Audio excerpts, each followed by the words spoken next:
One of the students today asked me what I thought of X, formerly Twitter, what they should be doing since they're in a lot of trouble right now. And I said, well, Elon Musk is a very determined guy. I don't think he's going to throw it in. So their attitude is move forward or retweet. Get it? Anyway, actually, in one of my classes, I do magic tricks, and students were asking when I was going to do it, and there was a delay, and I said there's a delay because there's a problem with the trick, and I told them I was doing a spell check. Anyway, on to business of this week. You have a case GE. What do I look for in the case? I look for detail. It's a case. And what a case is basically the situation, and then you put yourself into it and see what it is that you would have done.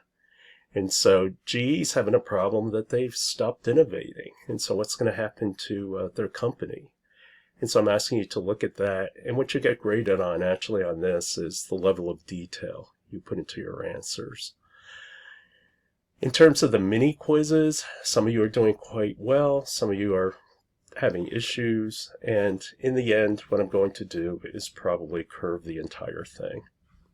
So I'll take everybody's average and then bump your scores up accordingly. Now, in terms of these quizzes, a lot of my quizzes, I get students who say they're not fair, the questions are too hard. I didn't realize I had to actually think on the quiz. I just thought it was like memory recall. No, that's high school. This is college. What I judge it against is what is the highest score? Because the highest score tells me, is this doable? And there have been multiple 10s on every quiz, so that tells me that these quizzes are doable. Some students have complained to me about low class averages. Well, the thing about a lower class average is that you get more separation. You see who really knows what's going on and who doesn't know what's going on.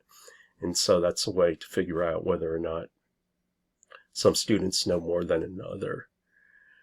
The problem with a high class average is that in order to, like, for example, if you want an average of 80, then everybody on a quiz underperforms because you're under pressure. And so that means I have to make a quiz that 90% of you could get all right in order to hit that 80. And so at that point, you start dummying it down so much that you can't tell who knows something, who doesn't know something.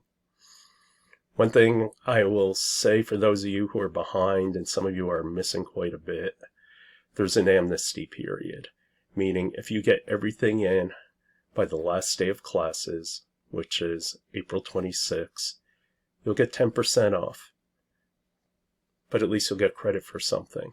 Because let me tell you, a 0 does hell to your grade. It's just like 100, 100, 0.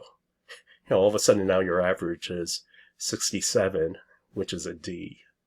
And so even getting a 50 in there, your average gets up above 80, and then you get a B. I have one student who was really funny. He and I sat down, and I told him, don't do this one, it's too much work. He just wanted to pass. And then he was smart about it. He started doing I said, okay, this is hard. This is a lot more work.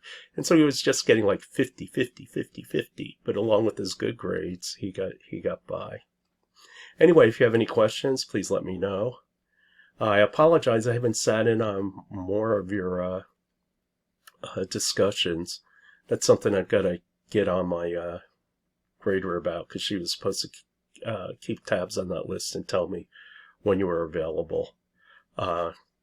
However, if you want to, please email me and tell me when you're meeting, and I'll do my best to try to crash in and see what's going on.